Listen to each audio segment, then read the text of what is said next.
Bacteria, virus र ढुसी जस्ता सूक्ष्म जीवहरू विरुद्ध प्रयोग गरिने एन्टिबायोटिक, एन्टिभाइरल र एन्टिफङ्गल औषधिलाई एन्टिमाइक्रोबियल भनिन्छ। धेरै रोगहरू र बिमारीहरूमा एन्टिबायोटिक औषधिको ठूलो सहयोगी भूमिका रहन्छ। एन्टिबायोटिकलाई सही समयमा, सही मात्रामा र सही तरिकाले प्रयोग गर्यो भने त्यसले जीवनदान पनि दिन्छ।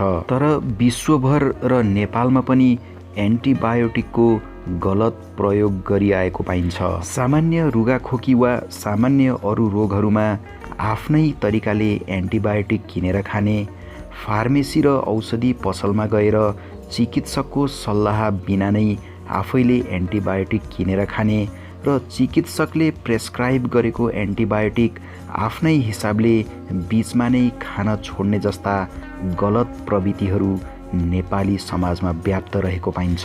यस्तो बानीले घुमाउरो रूपमा, दीर्घकालीन रूपमा हामीलाई नै असर गरिरहेको हुन्छ। एन्टिबायोटिकको गलत वा जथाभावी प्रयोगले पछि एन्टिबायोटिकले काम नगर्ने अर्थात् एन्टिबायोटिक रेजिस्टेन्स भन्ने परिस्थितिको सृजना हुन्छ।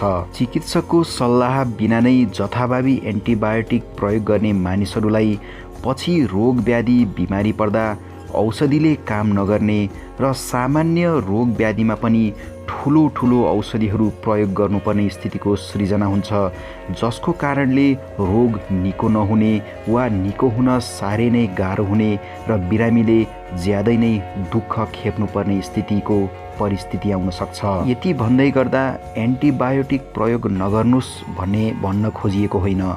एन्टिबायोटिक लाभप्रद हुन्छ, तर त्यसको सही ढङ्गले उपयोग गर्न जान्नुपर्छ, जुन चिकित्सकको सिफारिस वा प्रेस्क्रिप्सनबाट मात्रै प्रयोग गर्नुपर्छ। अन्यथा यसको परिणाम भयावह हुन सक्छ।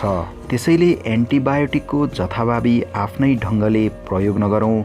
यसको प्रयोग गर्दा चिकित्सकको परामर्श वा चिकित्सकको प्रेस्क्रिप्सन मिलेपछि मात्र प्रयोग गरौँ, जुन यहाँहरूको लागि अति नै हितकर र लाभप्रद हुनेछ। साथीहरूलाई आजको भिडियो कस्तो लाग्यो?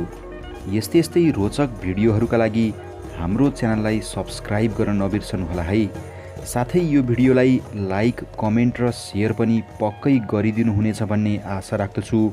हजुरहरूको दिन शुभ रहोस्, स्वस्थ रहनुहोस् र स्वस्थ रहने प्रेरणा दिनुहोस् भन्दै आजको भिडियोबाट बिदा चाहन्छु। नमस्कार।